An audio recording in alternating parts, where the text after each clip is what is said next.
Hello, everybody. I'm Eric J. Chambers, and this is The Cut, the Chambers Urban Television Network. This is a new segment that we're going to be introducing to you and showing from time to time in the tradition of Oprah's Super Soul Sundays. Well, it's called The Cost, where we talk to people who have made significant contributions in society and in their lives, and we want to know, what did it cost them to be them? Joining us right now is Kimberly West Williams. She's the author of a book called The Making of a Matriarch. And of course, Kimberly, welcome to the program. Thank you very much, Dr. Eric. How are you today? I'm doing fantastic. You're looking great. Thank you. And so do you. I see that we've color coordinated without even knowing. That's right. Your book, The Making of a Matriarch, tell us what the book is about and what inspired you to write such. The book is about a woman's journey that started off with meager beginnings, but is now walking into great endings. She was the daughter of a paraplegic and a father that was a drug addict. And let us say, that woman is you. That woman is me. Okay. So your dad was a paraplegic? My dad was a paraplegic. I never saw him walk. He was struck with polio at the age of 2.5 years old. And my father and I had a very volatile and intense relationship. And so the premise of the book is, a girl's first love is her father. She's always searching for love and looking for a man that resembles her father. And so I talk about how I fell into the arms of many men until I fell into the everlasting arms of him. And through tumultuous relationships, I grew, because without pain, there's no purpose.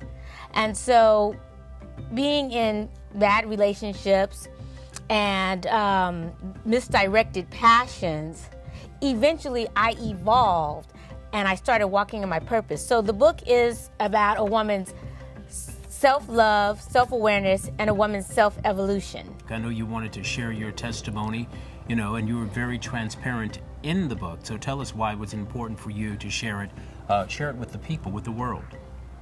It was important for me to share with the world because many times people see the glory, but they don't know the story. And so I wanted everyone to know that you can have a mess that can turn into a message. And so the transparency in the book is so other people that read the book, whether it's a woman or a man, and some people think because of the name of the book, it's misleading because it's called The Making of a Matriarch. And as you know, I have a women's organization called the Matriarch Society that helps single moms. And so that's where the title came from.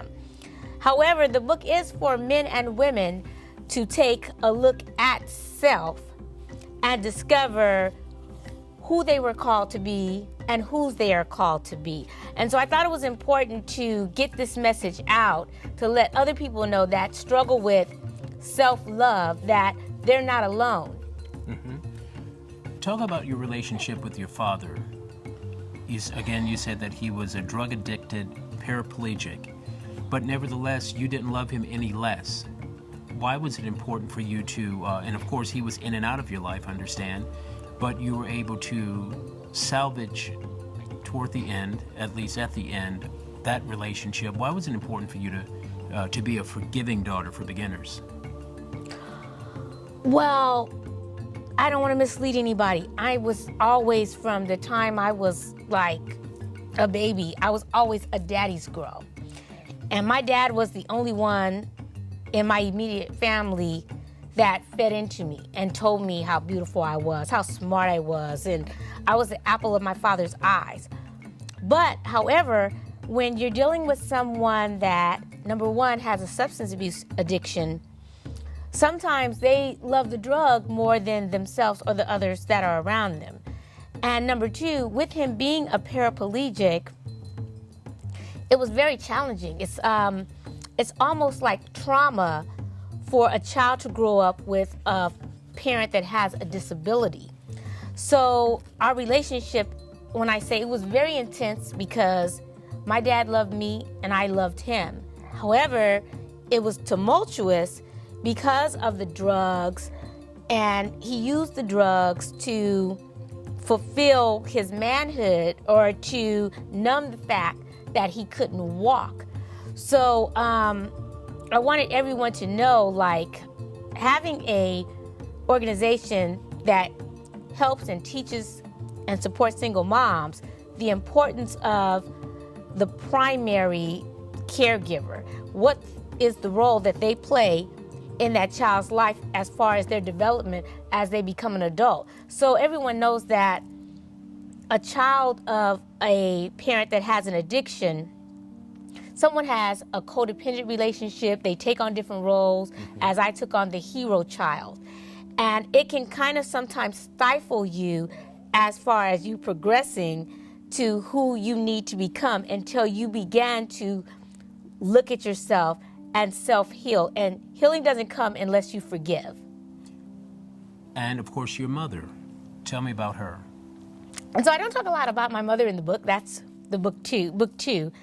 My mom was absent, and perhaps not by choice, but by the time I was 4 years old, she had a man that had molested me. And so she lost custody of me.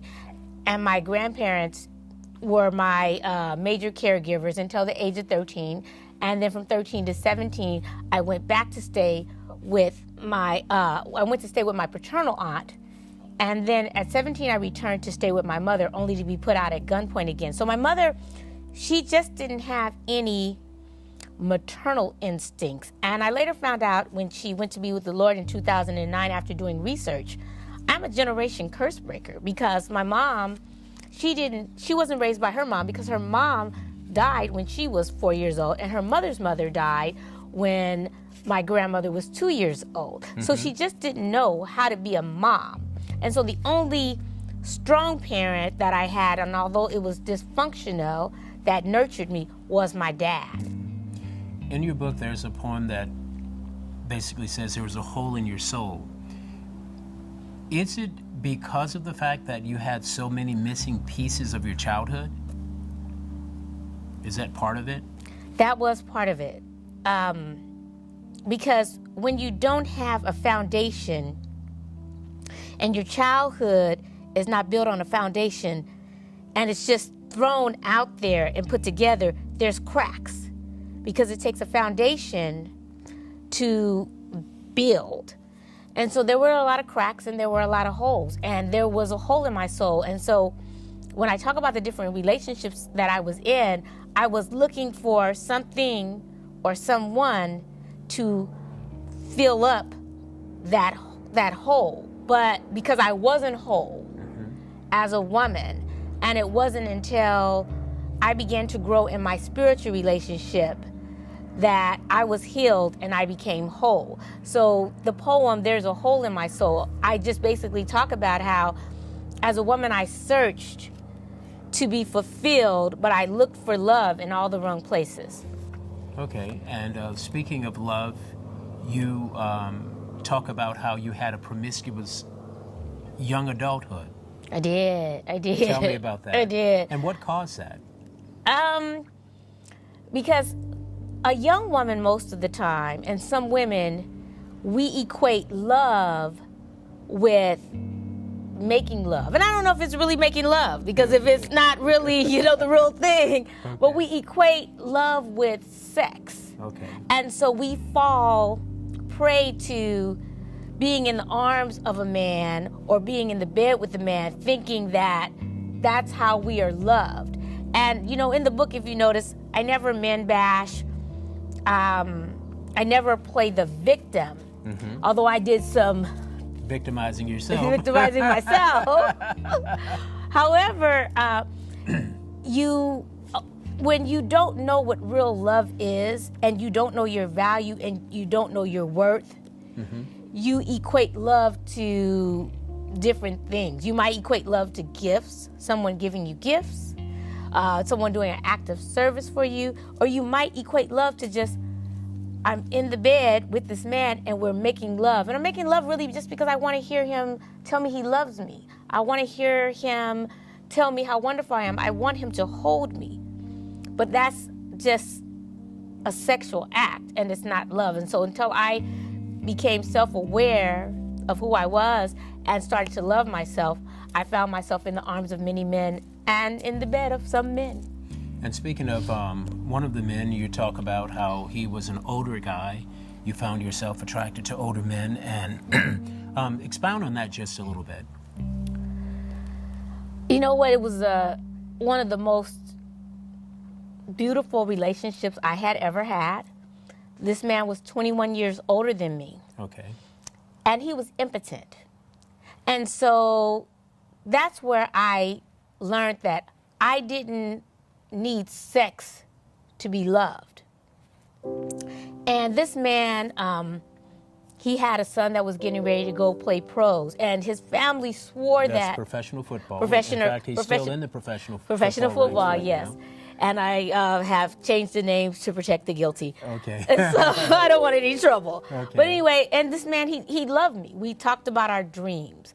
We talked about, our fears. We talked about our visions independently and interdependently as a couple. And so it was one of the most wonderful and fulfilling relationships I had ever had. Unfortunately, I had not matured enough to eliminate the outside factors, the haters, the people that said I was just with him because his son was going to play professional football, or the people that said I was just with him because of his money. And what he told people, and this is a book that I think not only women and men should read, but men should read as well, because what he taught me was, and he said he taught his boys that when he was a younger man and he was a stud, he was in and out the bed with women. Mm-hmm. As soon as he did his business, that's what he called having sex or making love. Mm-hmm. He said he'd get up and he'd go home. Okay. And he said, but after he became impotent, he had to learn how to really have a relationship outside of the bed with a woman. And as we know, all of this stuff that we have, it's going to eventually fail us. And so will the love fail? No. And so you have to learn how to love a woman outside of the bedroom. And he taught me that I was worth more than just a good time in bed. Considering the fact that he was impotent and you still hung in there with him, I thought that was quite remarkable, especially at such a young age where you were much younger, and of course he was an older guy. And of course you said when he died of a broken heart. Yes. I was told by one of his best friends, she said that perhaps, she suggested to me, and she wanted me to ponder on, would he had died so soon had you not broken off the relationship? If I had not broken off the relationship. Okay. And so still to this day, I vacillate with that in my mind. Okay. And I know that he had cancer. So I know I wasn't the cause of his death, but I often wonder, could I have prolonged his death if I had remained in the relationship? So the possibility of him just giving up as a result of losing you in the relationship. A couple more quick questions here. You have termed there's a term that you've created, it's called Kimselff. Yes. You want to share a little bit of that? I think it's something that some of the guys would definitely be interested in. So we don't want to give too much of it away about your roommate, your housemate, and his girlfriend, but just a little bit. Kimselff is a relationship that I have with me, myself, and I. And most of us, we have a conversation with ourselves. Okay. Should I do this? Should I go here? Can you believe they said this to me? What do I say next? And so I call it talking to myself. And that's why I call myself Kimselff. It's a compilation of me, myself, and I. So as you make reference to the book, I bring the name in Kimselff to be humorous when I talk about my neighbor and his wife having this, oh my gosh, they were having sex. And I was reading the Bible. And so this is a book that I want people to know that I am very transparent. And you can have a relationship with the Lord, but you can still, have things that you struggle with. So I'm reading the Bible, and this young couple is going at it, and they're going at it for, dang near an hour. And I just said, And they were very vocal. And they were very vocal. They reminded me of, the woman reminded me of myself in my heyday. Okay, She, Kimselff. as I said, in the book, she had a cold moan. I don't think it was ever colder than mine, but it was, it brought back memories. I got to reminiscing. And I just said, you know what? Because what I love about God is we serve a real God, and we can be just who we are, and we can be real. We can be ourselves. And I said, you know what, God? Jesus, I'm going to put this Bible down. I got to get back with you because I am getting ready to have a threesome with me, myself, and I with Kimselff. So that's the origin of Kimselff. That is the origin of Kimselff. Well, again, aside from the title, The Making of a Matriarch, is really a fantastic read for not just women, but also for men. I myself found myself really, really caught up into it, and especially that particular well, I want to know what part you like the best, Dr. Eric. That might have been the best chapter there. It was certainly intriguing, but also just understanding and knowing where you came from. Again, as you said, people see the glory, but if only they knew the story of what people have endured over the years.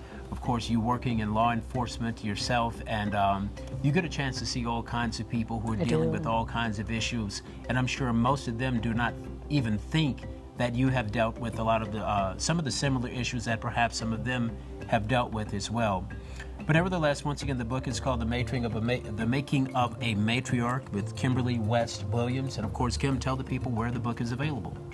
The book is available on Amazon. You can go directly on Amazon and buy the book, The Making of a Matriarch, Secret Life Lessons to Love, Happiness, and Success. And I will let you know, it's an interactive book. In every chapter, there are questions to make the reader self-reflect, something that the reader can learn from every chapter. Also, you can go on my website, and I prefer you to go on my website. That's www.matriarchsociety.org. That's www.matriarchsociety.org. There's 2 books on there. This is the book that you need to get. And then you can find out a little bit more about me as a speaker and the founder of a Matriarch Society. That's right. She's available for speaking engagements and other media opportunities as well. And of course, if you yourself have a book or some kind of exciting thing that you have overcome in your life, why don't you check us out at thecutnetwork.com and tell us about it. And perhaps maybe you can be one of the a guest on this segment called The Cost. You've paid a tremendous price to get to where you are. Yes. The cost that you've paid, but nevertheless, it's a sweet success, and we wish you continued success with your book, Kimberly West Williams. Thank you, and the cost was all worth it. That's right. Thank you for having me on your show, Dr. Eric. Okay, I'm Dr. Eric J. Chambers, and this has been The Cost on The Cut.